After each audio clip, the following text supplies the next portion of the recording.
नमस्कार दोस्तों, कैसे हैं आप सब। आई होप आप सबके बहुत ही अच्छे होंगे, मज़े से पढ़ाई कर रहे होंगे और बहुत ही इंजॉय भी कर रहे होंगे। तो दोस्तों, इन्हीं सही बातों के साथ मैं विकास कुमार आज आपके इस CIC कॉमर्स नामक यूट्यूब चैनल पर बहुत बहुत स्वागत करते हैं। तो चलिए आज से हम थोड़ा सा क्या करते हैं, मैथमेटिक्स पढ़ना स्टार्ट करते हैं और मैथ्स के बारे में जानते हैं। मैथ्स पढ़ करके हम कहाँ कहाँ तक जा सकते हैं, क्या क्या कर सकते हैं, इसका फील्ड क्या है, मैथ्स आपको किस तरह से पढ़ना चाहिए, अप्रोच रखना चाहिए, मेथड क्या है इसका, क्वेश्चन सॉल्व करने का, वो सब धीरे धीरे हम डिस्कस करते रहेंगे। ठीक है। तो देखिए, सबसे पहला बात, मैथ्स पढ़ने से पहले आपको मन के अंदर कहीं ना कहीं कॉन्फिडेंस आपको रखना पड़ेगा कि हाँ, हम जा रहे हैं मैथमेटिक्स पढ़ने, इस क्वेश्चन को हमको सॉल्व करना है। आपको क्या करना है, किसी भी क्वेश्चन को सॉल्व करने से पहले ये नहीं सोचना है कि हम उस क्वेश्चन को सॉल्व कर पाएंगे कि नहीं कर पाएंगे। एक बात हमेशा सोच करके ही क्वेश्चन सॉल्व करने बैठिएगा कि इस क्वेश्चन को हम सॉल्व करके ही रहेंगे। आप जिस दिन इस बात सोच करके मैथमेटिक्स पढ़ना स्टार्ट कर दिए तो मैं वादा के साथ कहता हूं कि मैथमेटिक्स आपका बहुत ही अच्छा हो जाएगा। आप दिमाग से एक बात हमेशा निकाल करके ही मैथ्स पढ़िए, क्योंकि मैथमेटिक्स सब्जेक्ट ही ऐसा है। और देखिए, प्रैक्टिस बहुत ज़्यादा आपको इसमें करना पड़ेगा। मैथमेटिक्स जो है सब्जेक्ट प्रैक्टिस की ही चीज़ है। अगर प्रैक्टिस आप कम करते हैं तो कहीं ना कहीं मैथमेटिक्स आपका कमज़ोर रह ही जाएगा। और जो स्टूडेंट बढ़िया से इसको प्रैक्टिस करते हैं, अप्रोच समझते हैं, उसका मेथड समझते हैं, कंसेप्ट पर ध्यान देते हैं कि यह बनता किस तरह से है, यह किस कंसेप्ट पर बन रहा है क्वेश्चन समझने में ज़्यादा आप दिमाग लगाइए थोड़ा सा, उसी सब का क्या रहता है, मैथमेटिक्स थोड़ा सा बढ़िया रहता है, अच्छे लेवल का हो जाता है। तो मैं आप सबसे रिक्वेस्ट करूंगा कि मैथमेटिक्स पढ़ने का तरीका जो है, तौर तरीका है, उसको बढ़िया से चेंज करें। आप हमेशा एकदम किसके साथ पढ़ें, कॉन्फिडेंस के साथ पढ़ें। कोई भी सब्जेक्ट पढ़ें, लेकिन मैथमेटिक्स से पढ़िएगा ना तो इसका कॉन्फिडेंस अलग ही लेवल का रहना चाहिए, क्योंकि मैथमेटिक्स सब्जेक्ट ही अलग लेवल का है।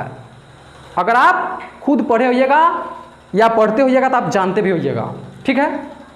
अब देखिए दोस्तों, मैथमेटिक्स का आप कभी क्लास 10th में होइएगा या क्लास 10th से नीचे भी होइएगा, हमको पता है। तो क्लास 10th तक देखिए, आप जो मैथ्स पढ़ते हैं वो कहीं ना कहीं एक सिंपल मैथ्स रहता है, साधारण मैथ्स रहता है। आप जब क्लास 10th के बाद इंटर में जाइएगा, ग्रेजुएशन में जाइएगा, PG कीजिएगा, MSc PhD सब कीजिएगा, तो आगे आप जैसे जैसे बढ़िएगा मैथमेटिक्स आप लेवल है ना बहुत ज़्यादा इंक्रीज करेगा, बढ़ेगा। क्या आप लोग समझ रहे हैं कुछ? क्या हम बोले कि मैथ्स का लेवल आपको बढ़ेगा। मैथ्स का फील्ड इतना छोटा नहीं है, बहुत बड़ा फील्ड है, बहुत बड़ा। क्लास 10th तक आपको लगता है क्या कि मैथ्स बहुत पढ़ लिया, नहीं, वो आप छोटा सा मैथ्स पढ़ रहे होते हैं। आपका जो मेन मैथमेटिक्स का जो कहानी होता है पढ़ाई, वो 10th क्लास के बाद ही स्टार्ट होती है, मेन बढ़िया। ठीक है। अब देखिए, मैथमेटिक्स पढ़ करके आप IIT JEE के एग्जाम दे सकते हैं, IIT JEE, NDA कर सकते हैं, एयरफोर्स की तैयारी आप कर सकते हैं, रेलवे की तैयारी कर सकते हैं, और बहुत सारा एग्ज़ाम सब होता है, NTPC सब होता है, उसमें भी होता है मैथमेटिक्स का एग्ज़ाम होता है। आपको बता दें, NDA हो गया, नेशनल डिफेंस एकेडमी, एयरफोर्स का एग्ज़ाम होता है, नेवी हो गया, इन सभी में मैथमेटिक्स का क्वेश्चन रहता है। अगर मैथमेटिक्स आप बढ़िया से शुरू से ही बढ़िया से कमांड आप कर लेते हैं तो आगे चल के आपको किसी भी कंपटीशन के एग्जाम में आपको मैथ्स में दिक्कत नहीं होगा, क्योंकि इसका यूज साइंस में भी होता है, फिजिक्स हो गया, केमिस्ट्री हो गया, उन सभी में मैथमेटिक्स का यूज करके क्वेश्चन सॉल्व किया जाता है। बगैर मैथ्स का क्वेश्चन सॉल्व हो ही नहीं पाता है फिजिक्स और केमिस्ट्री में। ठीक है। तो देखिए, मैथमेटिक्स पर बढ़िया से ध्यान दीजिए, खास करके वे लोग जो साइंस लेना चाहते हैं और साइंस पढ़ना चाहते हैं आगे चल के क्लास 10th के बाद। उसको हम एक बात और बोलना चाहेंगे कि मैथ्स पर बढ़िया से ध्यान दें, उसका साथ साथ साइंस पर भी, क्योंकि जितना आपको ध्यान देना जरूरी मैथ्स पर है, उतना ही ध्यान देना जरूरी आपको साइंस पर भी है, एक साइंस का स्टूडेंट होने का नाते। ठीक है।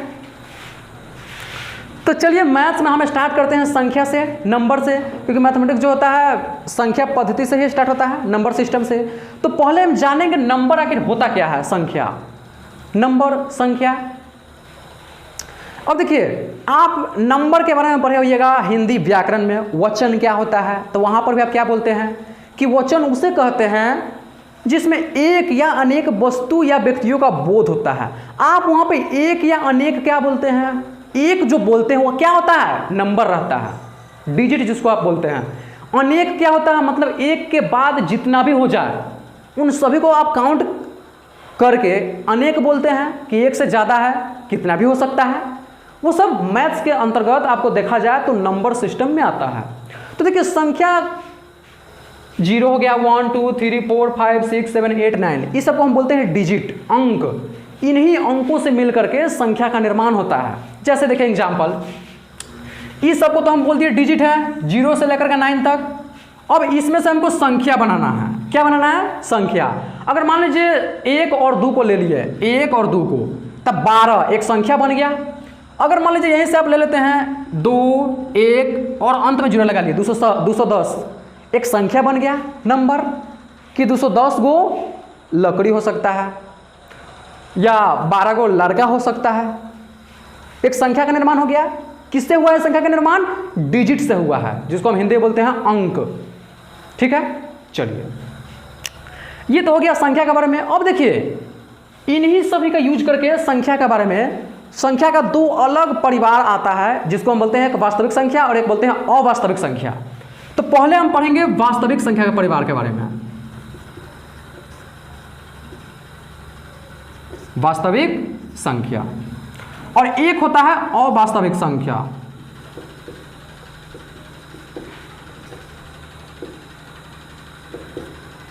या इसी को बोलते हैं काल्पनिक संख्या।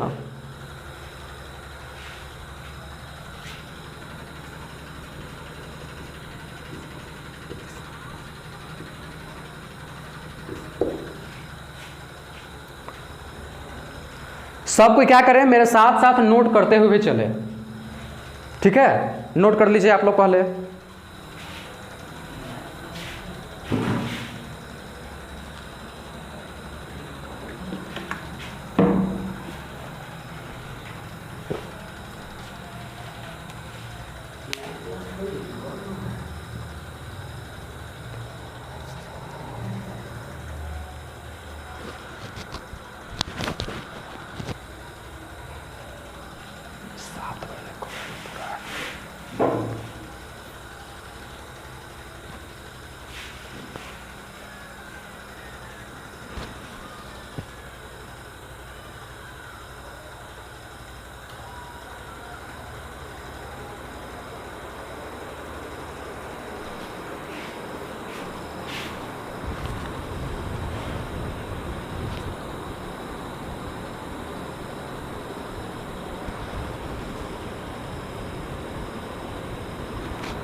हाँ तो चलिए, आई होप आप सबको नोट कर लिए होइएगा। तो आगे बढ़ते हैं।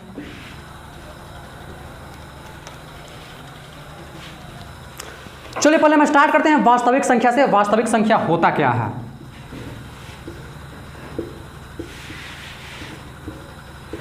जिसको हम लोग क्या बोलते हैं इंग्लिश में? Real number.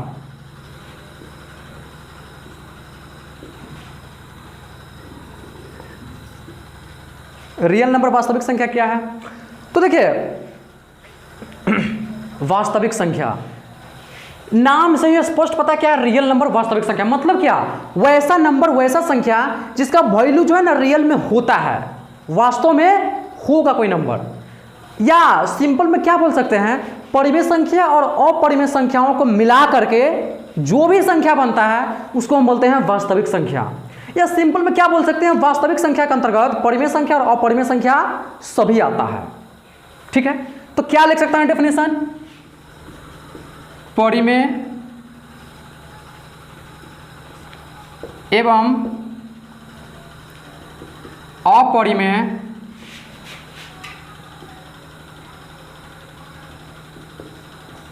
संख्याओं के मिलने से बनी संख्या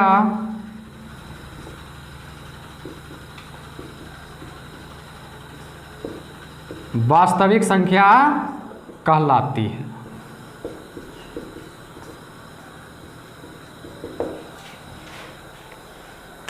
अब देखिए यहां पर तो हम सीधा बोल दिए कि परिमेय और अपरिमेय संख्या के मिलने से जो भी संख्या बने संयुक्त रूप से, उसको हम बोलते हैं वास्तविक संख्या। चलिए सिंपल। अब आप में से कितने लोग सोच रहे होंगे सर परिमेय और अपरिमेय संख्या फिर नया आ गया। तो देखिए जिस तरह से संख्या आगे बढ़ता गया उसी तरह से उसके अंदर से धीरे धीरे उसी के कारण नया नया नंबर आते गया। आज आपको लगभग 20 प्रकार के नंबर पढ़ाएंगे, अलग अलग कौन कौन होता है। आप सिर्फ इस वीडियो में बने रहें और इस वीडियो को भारी से भारी मात्रा में शेयर करें। लाइक करना ना भूले, लाइक करना ना भूले और इस चैनल को सब्सक्राइब करना भी ना भूले, क्योंकि आपको इस चैनल पर बहुत ही भारी मात्रा में अच्छे अच्छे टीचर्स की गाइड के साथ अलग अलग सब्जेक्ट्स की तैयारी कराई जाएगी। Math, science, SST, Sanskrit, Hindi, English, हर चीज़ का। ठीक है, धीरे धीरे आपको कॉम्पिटेटिव लेवल का भी यहाँ पे टीचर आने वाले हैं। ठीक है, चलिए अब देखिए सिंपल, जैसे आप लोग बोलते हैं 1 हो गया, 2, 3 या √2, √3, 6, 2, 8 डैश डैश डैश जहाँ तक ले चले जाइए। इन सभी को हम बोलते हैं क्या, एक संख्या है, लेकिन कैसा, वास्तविक संख्या, रियल नंबर। क्यों, इसमें जो आप देख रहे हैं 3, इसको बोलते हैं परिमेय संख्या। अब परिमेय संख्या क्यों इसको बोलते हैं, इसको भी आपको हम पढ़ाएंगे, अब भी पढ़ाएंगे। ठीक है, √2 है, √3 है, इस सबको बोलते हैं अपरिमेय संख्या, सब कुछ जानते हैं। सिंपल, आपको इसमें ऐसा भी आ सकता है 1/2, 4/6, √3/2 etc। सिंपल सिंपल क्या आप बोल सकते हैं, जितना संख्या हो, कितना भी कुछ भी बोल दे, सभी वास्तविक संख्या में आएगा, रियल नंबर में। ठीक है, अब चलिए, अब बात आया रियल नंबर से निकल कर परिमेय संख्या अपरिमेय, उसको भी जान ही लेते हैं। परिमेय संख्या और अपरिमेय, ये दूसरा संख्या आप मान सकते हैं, परिमेय संख्या, जिसको बोलते हैं इंग्लिश में रेशनल नंबर।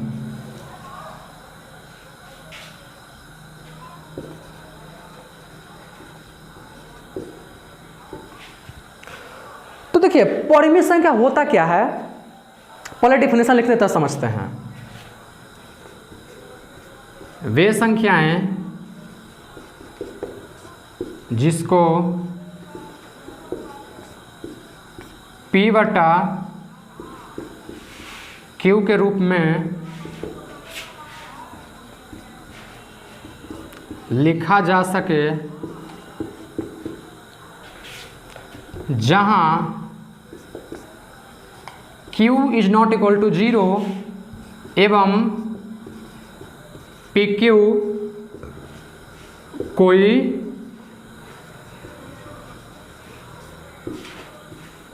पूर्णांक संख्या है।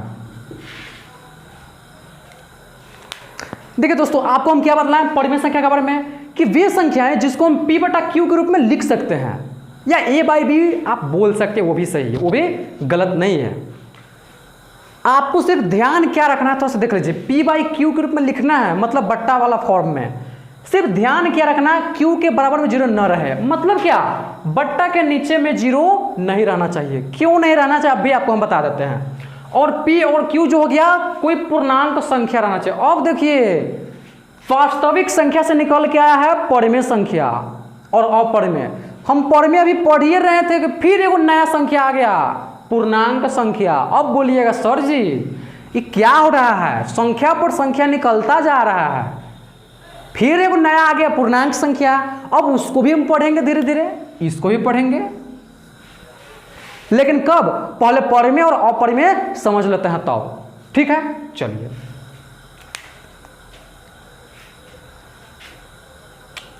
अब देखिए, हम बोले P/Q के रूप में लिखा जा सके। एग्जाम्पल क्या क्या हो जाएगा, 1/2, 1/2 हो गया, 2/4। ये क्या है, आप देखिए P/Q के रूप में है। ठीक है, अब देखिए P/Q, P का मतलब यहाँ पे क्या, कोई भी डिजिट हो सकता है, 1 2 3 4, 0 भी चलेगा ऊपर, लेकिन नीचा 0 नहीं चलेगा। जैसे 6/0, ये देखिए कोई संख्या है क्या, 6/0, ये परिमेय संख्या में आएगा, नहीं आएगा। क्यों नहीं आएगा, क्योंकि देखिए इसको P/Q के रूप में तो लिखना ही है। इसका कंडीशन क्या है परिमेय संख्या का, कि Q के बराबर में 0 नहीं रहना चाहिए। अगर Q के बराबर में 0 आ गया तो परिमेय संख्या के रूप में, परिमेय संख्या के अंतर्गत नहीं आता है। तो इसको हम लोग लिखते हैं यह क्या है, अपरिभाषित है। ठीक है, क्योंकि 0 से किसी भी संख्या में भाग दे दीजिएगा तो क्या उतना पूरा दीजिएगा। अगर मान लीजिए 0 से 6 में भाग दीजिएगा तो 6 पूरा दीजिएगा, कोई नहीं पूरा पाइएगा। ठीक है, चलिए ये तो हो गया परिमेय संख्या का। या सिंपल आप जैसे हो गया 4 हो गया, 2 हो गया, 1 हो गया, 0 हो गया, 3 हो गया, ये सभी क्या है, परिमेय संख्या है। क्यों, इसके ही बट्टा में तो छिपा हुआ है 1, जिसको हम लोग दर्शाते नहीं है, लिखते नहीं है। तो बट्टा में 1 छिपा हुआ है था, P ऊपर और नीचा Q, P बट्टा Q के रूप में हो गया, सिंपल। इसको भी बोलेंगे हम परिमेय संख्या। ठीक है, चलिए अब आता है तीसरा नंबर में अपरिमेय संख्या।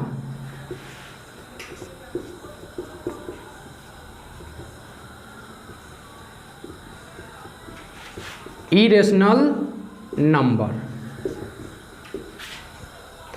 देखिए सिंपल बात, इसको हम क्या कर रहे थे, P बटा Q के रूप में लिख रहे थे, लेकिन इसको हम P बटा Q के रूप में नहीं लिख सकते हैं कि लिख सकते हैं, थोड़ा बतलाइएगा, कमेंट में जरूर लिखिएगा कि अपरिमेय संख्या को हम P बटा Q के रूप में लिख सकते हैं कि नहीं।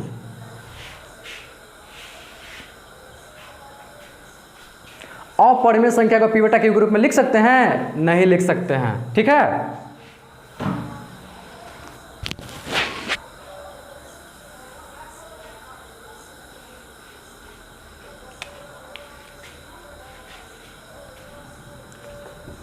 वे संख्याएं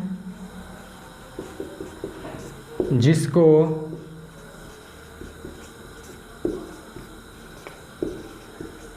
P बटा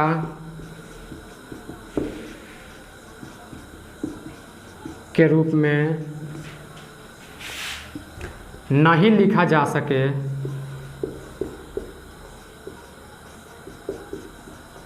अपरिमेय संख्या कहलाती है। सिंपल बात। अब देखिए आप लोग सोच रहे हो कि सर कौन सा ऐसा संख्या होगा जिसको हम P बाई Q के रूप में लिख नहीं सकते हैं। तो देखिए एग्जाम्पल,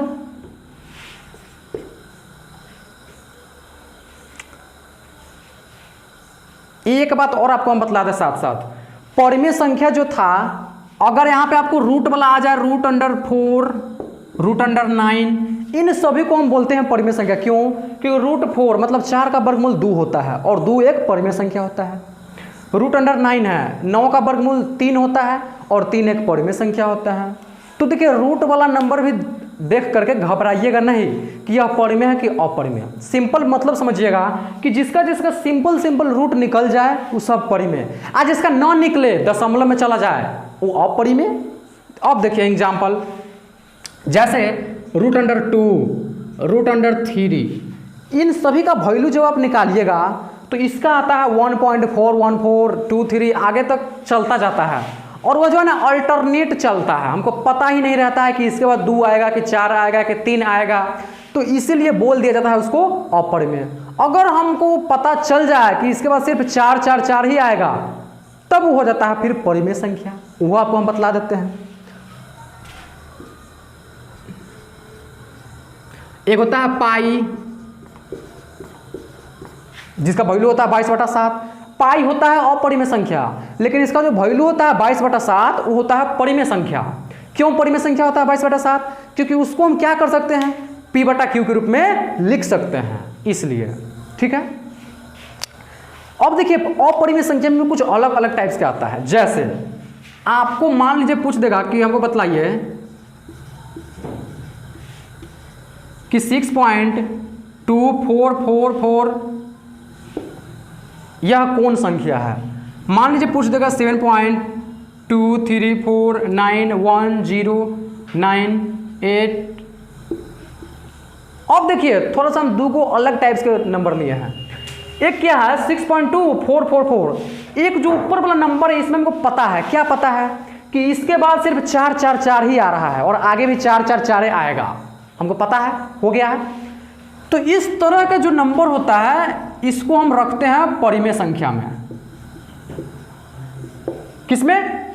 परिमेय संख्या में, रेशनल नंबर में। लेकिन देखिए निचला जो नंबर लिखा हुआ है डिजिट सब, इसमें हमको पता ही नहीं चल पा रहा है कि इसके बाद क्या आएगा। जैसे 7.23 है, 491098, इसके बाद हो सकता है 7 आ जाए, 3 आ जाए, कुछ आ सकता है। इसमें हमको क्या है मतलब पता नहीं है कि इसके बाद कौन डिजिट आएगा, तो इसको हम बोल देते हैं अपरिमेय संख्या। ठीक है, तो जो लोग नोट नहीं किए जल्दी से नोट कर लीजिए, फिर आगे हम पढ़ते हैं। 3 गो नंबर आपको अब हम पढ़ा दिए हैं।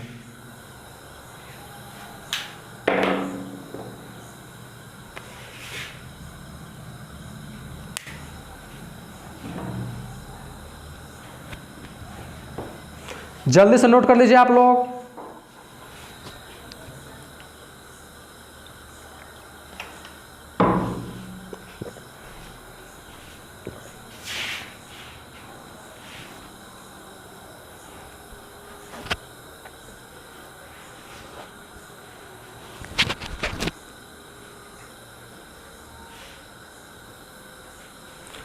चलिए आप लोग नोट कर लिए होइएगा, तो आगे बढ़ते हैं।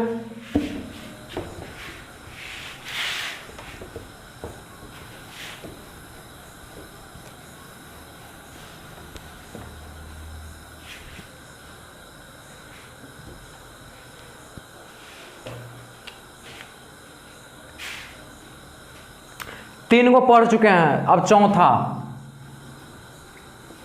चौथा चलिए हम स्टार्ट करते हैं सम संख्या से, जिसको बोलते हैं इंग्लिश में इवन नंबर। सम संख्या सभी कोई जानते हैं, क्या सभी कोई परिचित रहते हैं। सम मतलब क्या, बराबर, अंतर बराबर रहना चाहिए। जैसे 2 हो गया, 4 हो गया, 6 हो गया, 8 हो गया, 10 हो गया, 12 हो गया, इन सभी में अंतर अब कितना का देखते हैं, 2 का अंतर देखते हैं। सिंपल। या एक और परिभाषित आप कर सकते हैं कि वे वैसी संख्या जो पूरा तरह से कट जाए, भाग जिसमें क्या हो, पूरा लग जाए। लेकिन वो जो भाग लगे, चलिए ठीक है, आपको एक बात और हम बतलाएंगे कि जिसमें क्या होता है, आपको लगेगा कि वह सम संख्या नहीं है लेकिन होता है रियल में, वो भी आपको हम बतलाते हैं। तो हम लोग क्या सिंपल डिफिनेशन देते हैं कि 2 से जो कट जाए सम संख्या, जो 2 से नहीं कटे विषम संख्या। सिंपल डेफिनेशन लिख लीजिए। वे संख्याएं जो 2 से पूर्णतः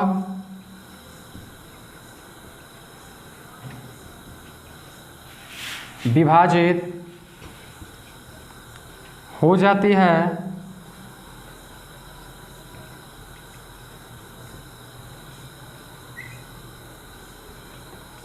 सम संख्या कहलाती है। सिंपल। तो आप लोग क्या एग्जाम्पल में दीजिएगा कि सर 2 हो गया, 4, 6, 8, 10, 18, 20, 22 से लेकर के इत्यादि etc तक, ये सब क्या है, सम संख्या, सभी को पता है। 2 से ही सब कट जाएगा। देखिए 2 का 2, 2 दूना 4, 2 तिया 6, 2 चौका 8, सब कट जाएगा। 2 से पूरा कट जाएगा, भाग लग जाएगा। तो आप लोग चलिए इसको कह दीजिएगा सम संख्या है। लेकिन एक बात और, जीरो जो होता है, जीरो, इसके बारे में बहुत स्टूडेंट को पता नहीं रहता है कि ये भी सम संख्या होता है। यस, जीरो भी एक सम संख्या है। अब कैसे सम संख्या है थोड़ा देख लीजिए। अगर मान लीजिए आप इसमें से किसी भी डिजिट को लीजिए, मान लीजिए हम 4 लेते हैं, 4, और 4 के बगल में हम 0 लगा देते हैं, ये 40। 0 जैसे ये लगा तो 40 हो गया। 40 भी एक सम संख्या है।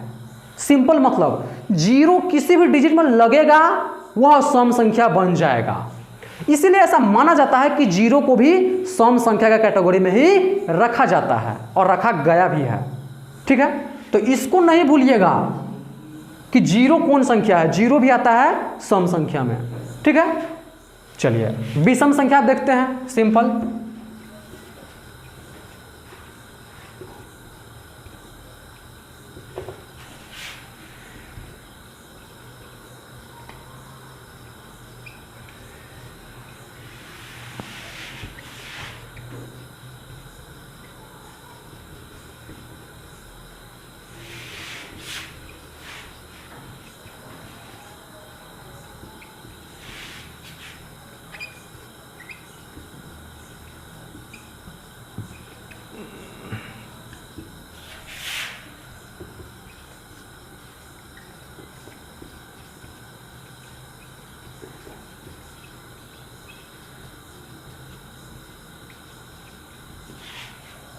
सिंपल मतलब विषम संख्या का क्या हो गया, वे संख्या जो 2 से कटे ही नहीं, विषम संख्या। एग्जाम्पल देख लीजिए क्या क्या हो जाएगा, जैसे 1 हो गया, 3, 5, 7, 9 डैश डैश डैश etc।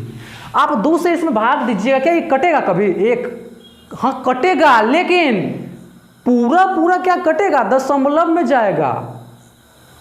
2 तो कट जाएगा ना 1 से, लेकिन यहां पे क्या करा, पूर्णतः विभाजित हो जाए, मतलब उसमें दशमलव दशमलव कुछ नहीं आए, सिंपल तरीका से कट जाए, उसको बोलते हैं। लेकिन यहां पे तो कटेगा नहीं सिंपल तरीका से, तो उसको बोलते हैं विषम संख्या, सिंपल। जल्दी से इसको नोट कर लीजिए आप लोग, फिर आगे चलते हैं। 5 गो नंबर पढ़ लिए, अभी और पढ़ना है 15-16 गो।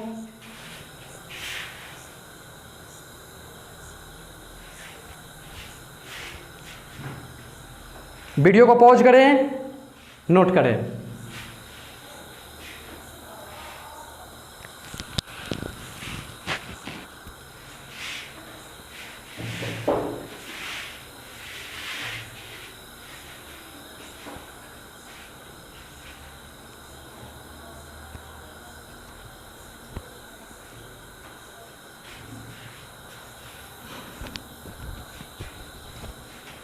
चलिए आप लोग नोट कर लीजिएगा, आगे बढ़ते हैं। तो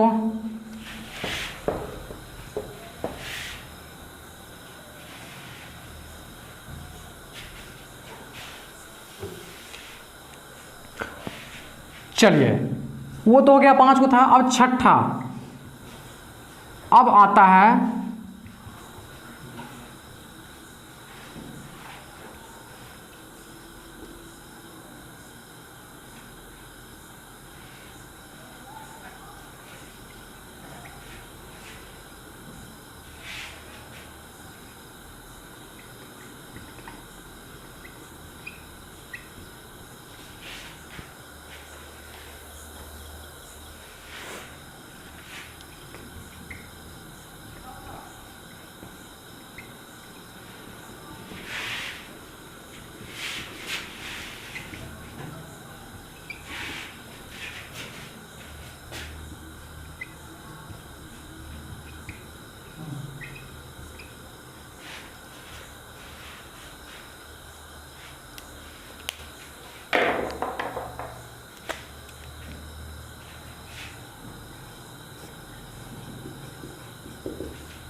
अब देखिए, हम तो पढ़ लिए सम संख्या विषम संख्या के बारे में। अब देखिए एक आता है थोड़ा सा इसी में, उसी से निकल के आया हुआ है, जिसको बोलते हैं क्रमागत सम संख्या।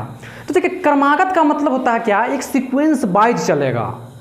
इससे पहले क्या था, सीधे आपको सम संख्या था, 18 आ सकता है, 22, 24, 30, 100, 500, 1000, कैसे भी आ जाएगा, उसको तो सिंपल अब क्या बोलिएगा, सम संख्या। लेकिन जैसे ही क्रमागत लग गया तो आपको सीक्वेंस वाइज जाना है। जैसे सबसे शुरू करना है कहां से, 0 से।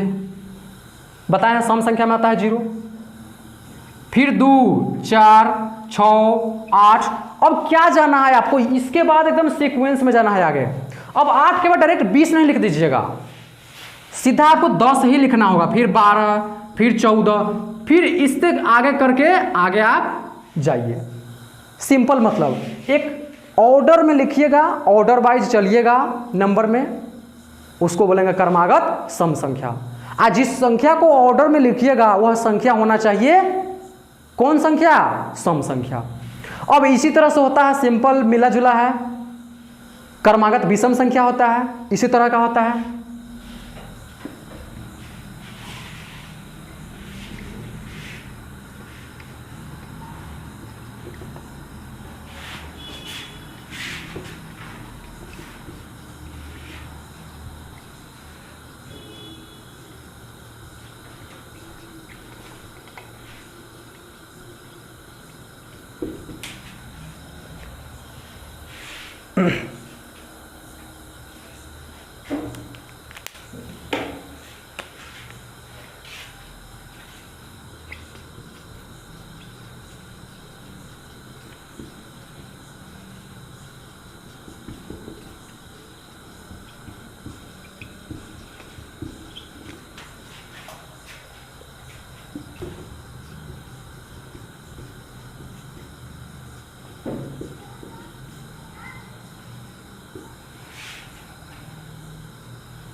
अब चलिए, जिस तरह से आप पढ़े हैं सम संख्या विषम संख्या, उसी तरह से होता है क्रमागत सम संख्या और क्रमागत विषम संख्या। इसका मतलब तो हम बता दिए, जो लगातार आपको जाना है। क्या जाना है? एक ऑर्डर में लगातार जाना है। अब देखिए, जैसे विषम संख्या में 1 हो गया, 3, 5, 7, 9, 11, 13, 15, 17, 19, 21, 23, आप एक ऑर्डर में चलते जाइए विषम संख्या को लेकर के, उसको बोलते हैं क्रमागत विषम संख्या। तो देखिए, आपको जैसे हम बता रहे थे क्रमागत विषम संख्या, क्रमागत सम संख्या के बारे में। क्रमागत में क्या होता है, कोई संख्या सीक्वेंस वाइज चलेगा, ऑर्डर वाइज, सिंपल मतलब। अगर सम संख्या में रहेगा तो सम संख्या चलेगा ऑर्डर वाइज, विषम संख्या में रहेगा तो विषम संख्या में चलेगा सीक्वेंस वाइज, कि इसके बाद यही संख्या आएगा तो आएगा। आपको इसमें ऐसा ध्यान रखना है, ठीक। अब चलिए, इसके बाद हम लोग पढ़ते हैं आगे। तो चलिए हम लोग अगला नंबर पढ़ते हैं, 8वां नंबर।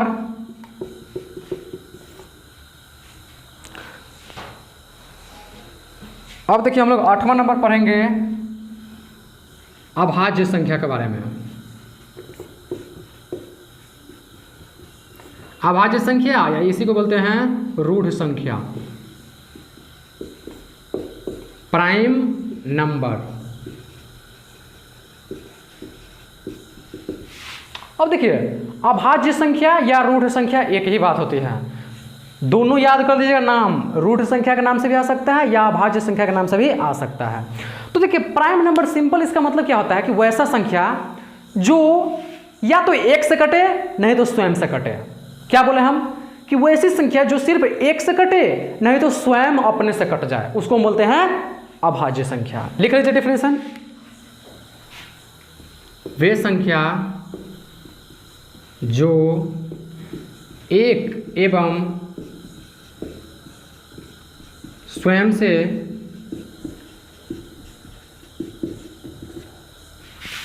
विभाजित हो जाए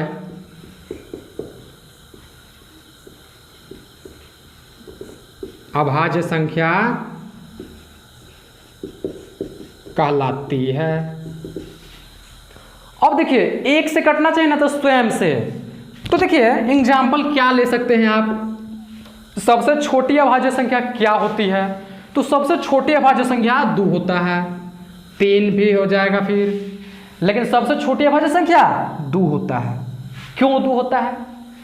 1 क्यों नहीं होता है? अब देखिए, एक से तो भाई कटना ही चाहिए और स्वयं से भी कटना चाहिए। एक जो होता है ना तो भाज्य संख्या में आता है और न ही अभाज्य संख्या में आता है, ठीक है। 2 हो गया, 3 हो गया, 5 हो गया, 7 हो गया, 11 हो गया, ये सब होता है कौन संख्या? अभाज्य संख्या, ठीक है। आप इसी तरह से आगे जा सकते हैं, ठीक है। आप देख लीजिए, इसको आप 1 से काट सकते हैं, नहीं तो स्वयं इसी से काट सकते हैं। बाकी किसी अन्य संख्या से क्या आप इसको विभाजित कर सकते हैं? नहीं कर सकते हैं। तो इस तरह का जो संख्या सब होता है उसको बोलते हैं अभाज्य संख्या या रूढ़ संख्या, सिंपल। या एक और माध्यम से आप याद रख सकते हैं कि अगर जिस किसी संख्या का गुणनखंड फैक्टर 2 गो संख्या हो, वो सब होता है प्राइम नंबर, ठीक है। ये बात तो हो गया प्राइम नंबर का, रूढ़ संख्या या अभाज्य संख्या का। अब भाज्य संख्या पढ़ते हैं, भाज्य संख्या क्या होता है।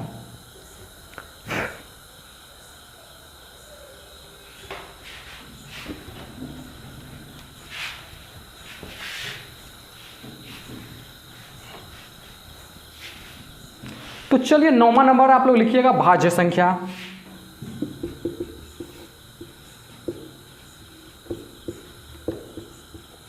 या इसी को बोलते हैं यौगिक संख्या, या इसी को बोलते हैं संयुक्त संख्या। देखिए, नाम बहुत बड़ा मैटर करता है, क्योंकि बहुत सारा स्टूडेंट्स ऐसे होते हैं जो भाज्य संख्या जानते हैं क्या होता है, लेकिन जैसे ही पूछ दिया जाता है कि भाई बताइए संयुक्त संख्या क्या है, पता ही नहीं रहता है कि क्या होता है संयुक्त संख्या। अब देखिए, तीनों एक ही होता है नाम, भाज्य संख्या या संयुक्त संख्या या यौगिक संख्या, ठीक है। तो ये तीनों नाम आपको बढ़िया से याद रखना है। अब इंग्लिश में क्या नाम है देख लीजिए, कंपोजिट नंबर,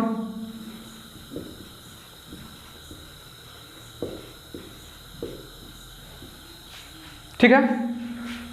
ये क्या होता है, इसका उल्टा होता है। इसको हम क्या बोले थे अभाज्य को कि या तो एक से कटे नहीं तो स्वयं से। ये क्या कहता है कि भाई हम एक से भी कटेंगे, स्वयं से भी, उसके अलावा किसी अन्य संख्या से भी कटेंगे, उसको हम बोलते हैं भाज्य संख्या। पहले डिफिनेशन लिख लीजिए, वे संख्या जो एक एवं स्वयं के अलावे किसी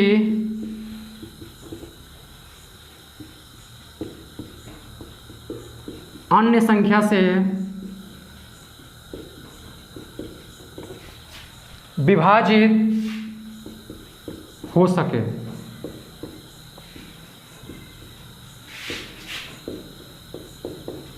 भाज्य संख्या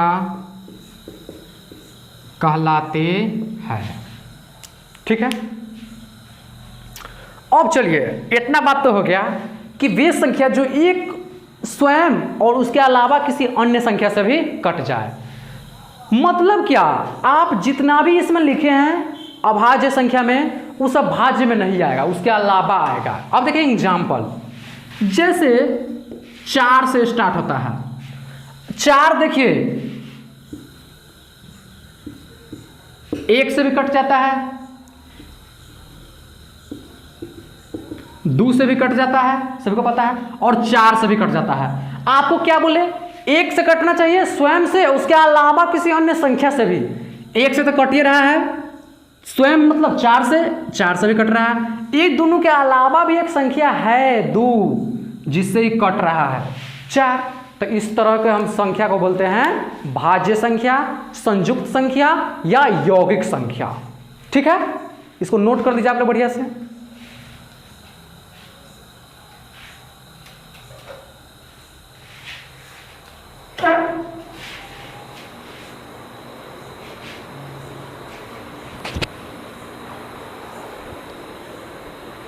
देखिए 4 हो गया है। अब इसके बाद क्या, 6 भी हो सकता है, 8 भी हो सकता है, 9 भी हो सकता है, 10 हो सकता है, 12 हो सकता है, 14 हो सकता है, 15 हो सकता है। आप इस तरह से सोच सकते हैं जो सिर्फ एक और स्वयं को छोड़ करके अन्य संख्या से भी कट जाए। ठीक है, ये सब हो गया, नोट कर लीजिए आप लोग। 9 को हो गया, अभी 10 को और पढ़ना है।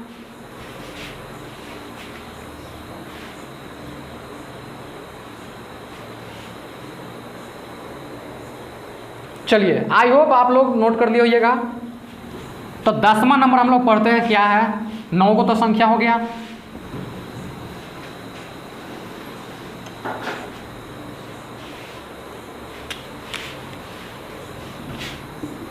अब 10वां हम लोग पढ़ेंगे पूर्णांक संख्या के बारे में, जिसको इंग्लिश में बोलते हैं इंटीजर्स।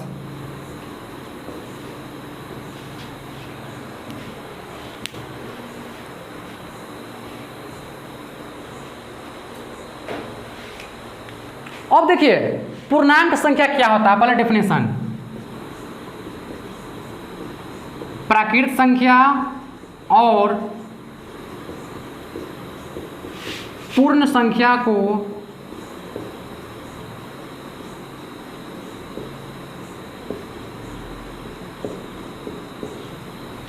सम्मिलित रूप से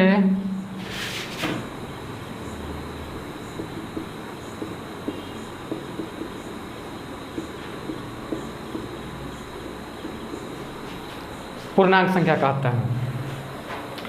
अब आप लोग कहिएगा कि सर हमको आप पढ़ा रहे हैं पूर्णांक संख्या, फिर से आ गया ये प्राकृत संख्या, पूर्ण संख्या, फिर से संख्या पर संख्या आता जा रहा है। अब इसके बाद फिर से हम पढ़ेंगे प्राकृत संख्या क्या होता है, पूर्ण संख्या क्या होता है। ठीक है, पहले जान लेते हैं इसके बारे में थोड़ा सा। अब देखिए पूर्णांक संख्या जो होता है, पूर्णांक, इसका मतलब होता है पूर्ण अंक, मतलब सभी अंक संख्या आ जाना चाहिए। प्लस वाला भी आ सकता है, माइनस वाला भी आ सकता है, जीरो भी आ सकता है। आप जैसे मान लीजिए कि इस संख्या को नंबर लाइन पर दर्शाते हैं ऐसे, तो शुरू में क्या लिखते हैं, बीच में 0, इसके इस पार पॉजिटिव वाला 1 2 3 4 5, इस तरह से 6 7 8 डैश डैश डैश अनंत तक जा सकते हैं, इनफाइनाइट। उसी तरह से इधर माइनस वाला -1 -2 -3 -4 -5 -6, इधर अनंत तक जा सकते हैं, इनफाइनाइट। चलो बहुत अच्छा। इन्हीं सभी को मिला करके हम बोलते हैं पूर्णांक संख्या। ठीक है, अब देखिए यहां पर जो हम बोल दिए प्राकृत संख्या और पूर्ण संख्या को, तो देखिए आप इसी में देख रहे हैं, एक से जो स्टार्ट है संख्या पॉजिटिव, एक से इधर जहां तक आप चले जाइए, इन सभी को बोलते हैं प्राकृत संख्या। और जब 0 से स्टार्ट करके चाहिएगा, 0 से यहां से, तब इसको बोलते हैं पूर्ण संख्या, सिंपल। और इसको बोलते हैं प्राकृत संख्या।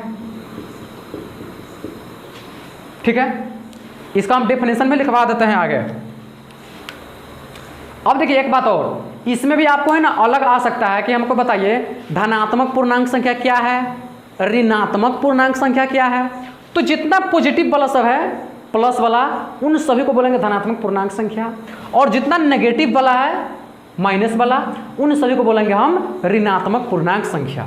ठीक है, चलिए अब हम लोग पढ़ेंगे प्राकृत संख्या पूर्ण संख्या के बारे में और डेफिनेशन लिखेंगे। 11वां प्राकृत संख्या, नेचुरल नंबर।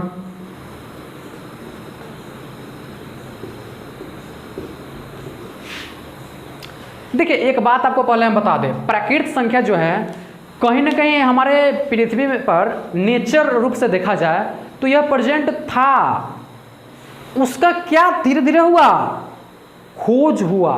जैसे जैसे मैथमेटिक्स का टेक्नोलॉजी आगे बढ़ा, उसी तरह से खोजबीन स्टार्ट होने के बाद धीरे धीरे पता लगा कि हाँ ये सब भी होता है, लेकिन पहले पता नहीं था।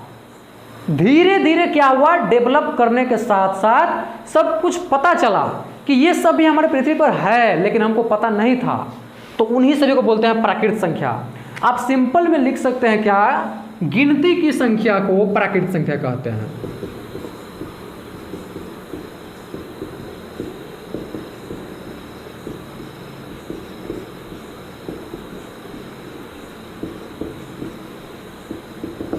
अब गिनती तो आप बचपन में खूब ज़्यादा करते होइएगा, बहुत करते थे पहले आप लोग। 1 2 3 4 5 6, 1 से 100 तक, ज़्यादा नहीं आप करते थे, 1 से 100 तक।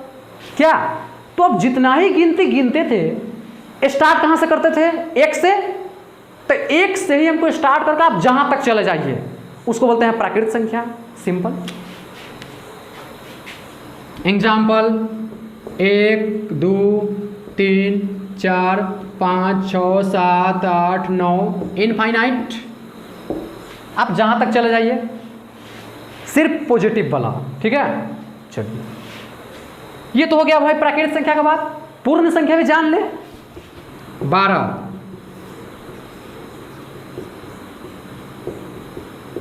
जिसको बोलते हैं होल नंबर।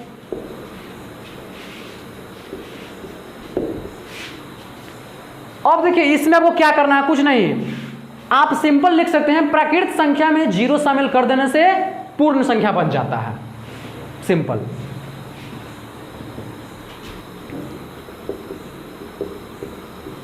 प्राकृत संख्या के परिवार में 0 शामिल करने से जो संख्या बनता है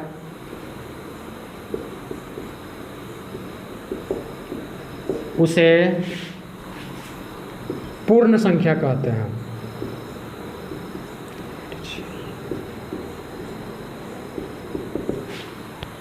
ठीक है, अब देखिए प्राकृत संख्या कहां से स्टार्ट किए थे, 1 2 3 1 से स्टार्ट किए थे।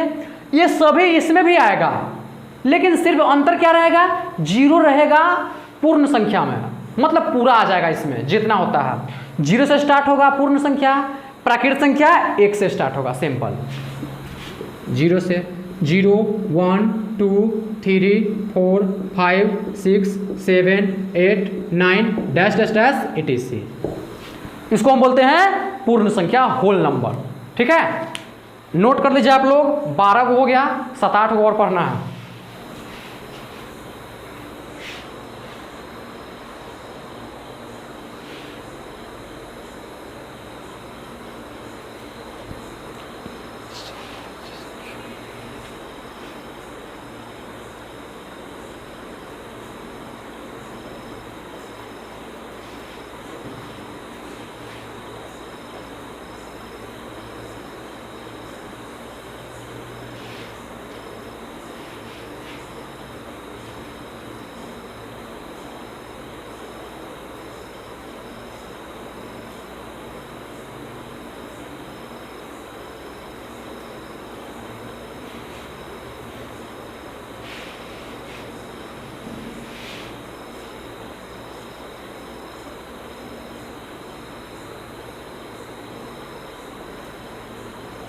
हो गया होगा नोट आप लोगों का।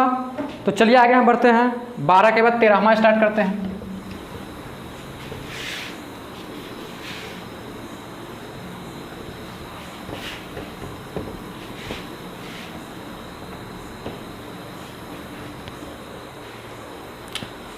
तो चलिए 13वां नंबर क्या है? सह अभाज्य संख्या।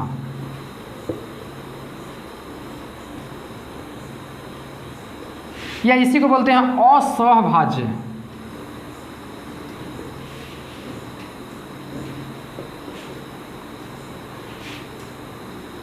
को प्राइम नंबर। कौन प्राइम नंबर? को प्राइम नंबर। ये देखिए किस प्रकार की संख्या होती है। इसमें लिखेंगे हम लोग वे संख्याएं, वे दो संख्याएं जिनका HCF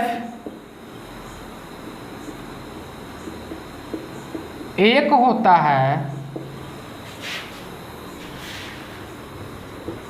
वे सभी संख्याएं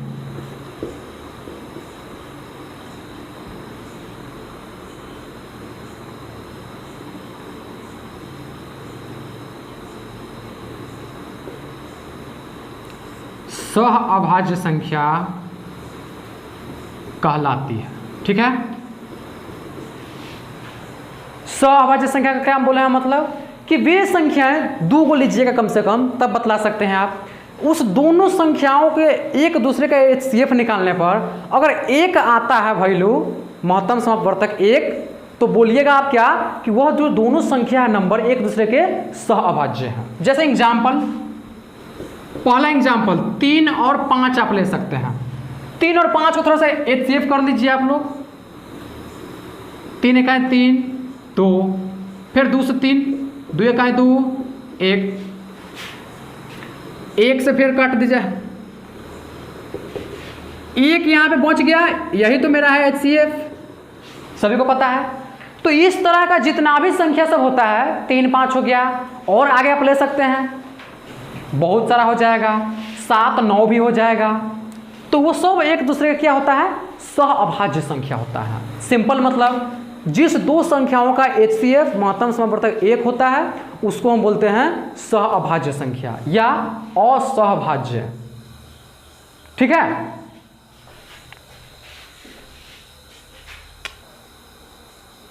तो चलिए इसको पहले बढ़िया से आप नोट कर लीजिए, फिर आगे हम लोग बढ़ते हैं अगला नंबर के बारे में।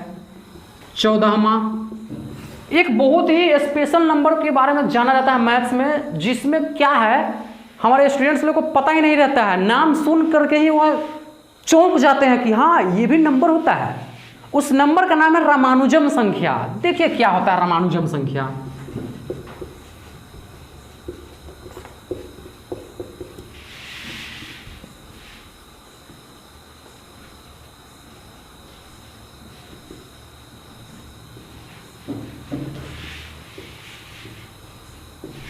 एक रामानुजम संख्या भी होता है, और ये क्या होता है थोड़ा सा देख लीजिए, बहुत आसान है। सिंपल कहा गया है 1729 को रामानुजम संख्या कहते हैं। ये आपको यादें रखना है, कितना को? 1729 को रामानुजम संख्या कहते हैं। और देखिए 1729 को रामानुजम संख्या हम इसलिए कहते हैं क्योंकि इसको हम दो अलग अलग घातों के रूप में लिख सकते हैं, दो अलग अलग घातों के रूप में इसको हम दर्शा सकते हैं। बस यही थॉट है, कारण है, इसलिए इसको हम बोलते हैं रामानुजम संख्या। ठीक है, यही सिंपल मतलब। आप इसको सिर्फ याद रखिएगा, 1729 को रामानुजम संख्या कहते हैं। ठीक है, 14 हो गया है, जल्दी कीजिए आप लोग, नोट करते चले साथ में। 2-3 संख्या और आपको हम बतला देते हैं, हो जाएगा आज का कहानी समाप्त।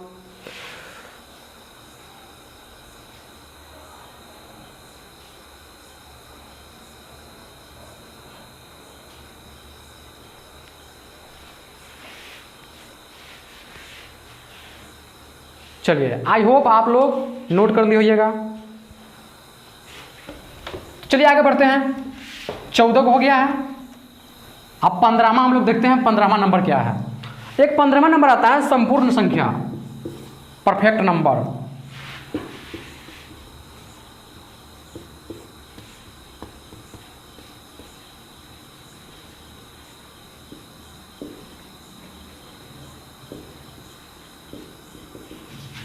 अभी परफेक्ट नंबर क्या होता है थोड़ा सा देख लीजिए आप लोग। देखिए परफेक्ट नंबर एक प्रकार का ऐसा नंबर होता है, संपूर्ण संख्या, जिसमें किसी संख्या का जो अपवर्तक सब होता है, फैक्टर सब, फैक्टर का मतलब क्या होता है कि कौन संख्या किससे कटेगा, जिससे कटेगा उसको हम बोलते हैं फैक्टर। एग्जाम्पल जैसे अगर मान लीजिए 6 हो गया, 6 किस किस से कट जाता है? 1 से, 2 से, 3 से, 6 से। तो 6 का ये सब क्या है? फैक्टर है, जिसको हम बोलते हैं अपवर्तक।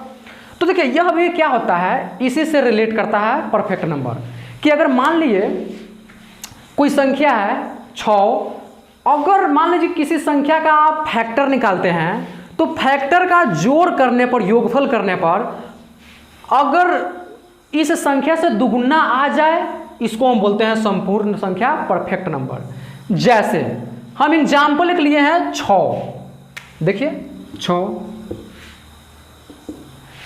6 का फैक्टर क्या क्या है अपवर्तक?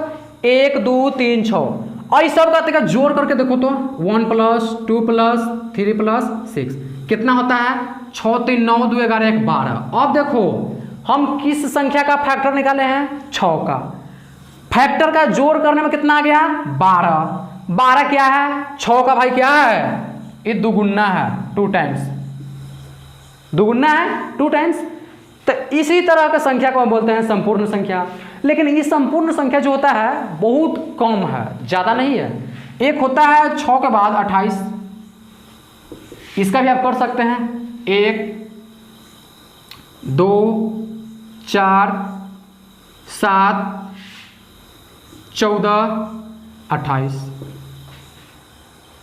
हो गया। अब इस सब का जो फैक्टर है 28 का, ये सब हो गया। अब इसको आप जोड़ करके देख लीजिए, इसका दुगुना आएगा, जोड़ करके आप देख सकते हैं। हम जोड़ करके बतला दें क्या आपको? देखिए 28 को 2 को 30, 31, 4 35, 35 7 42। अब 42 को 14 को क्या को? 42 4 46 10 56। और 56 जो होता है 28 का दुगुना ही तो होता है, 28 दूना 56।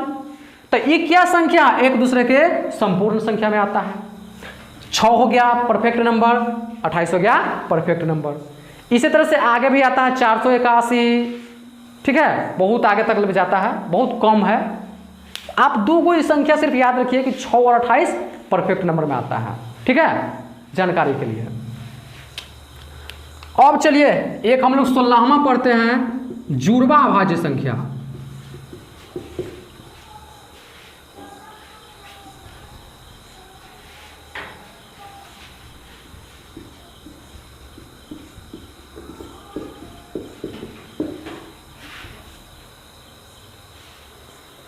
आप लोग क्या करें, साथ साथ नोट करते हुए चले, ज़्यादा अच्छा रहेगा।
चलिए पहले आप लोग इसको नोट कीजिए तो तब बतलाते हैं क्या होता है ये।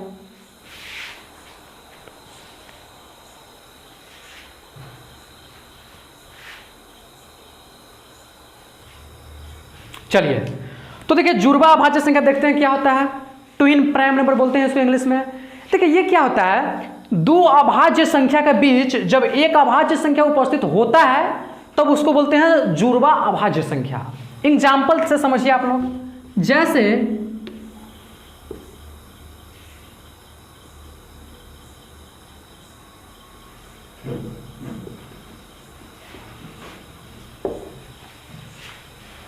अब देखिए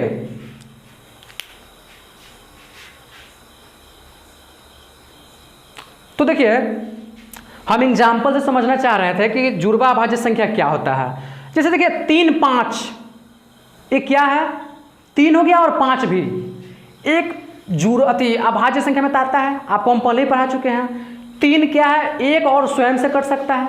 5 वो भी एक और स्वयं से कट सकता है। ये दोनों क्या है, अभाज्य संख्या। अब चलो ठीक, यहाँ पर 29 और 31 ये भी क्या है, अभाज्य में आता है। 29 को एक से आप काट सकते हैं, नहीं तो स्वयं से।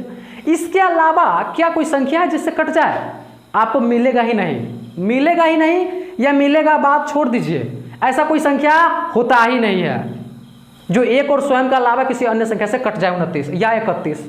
अब देखिए इस दोनों संख्या के बीच में भी एक है तो संख्या जो कि अभाज्य है, तो इसी को हम बोलते हैं जुड़वा अभाज्य संख्या। सिंपल, क्या कुछ समझ में आया? इसी को हम बोलते हैं जुड़वा अभाज्य।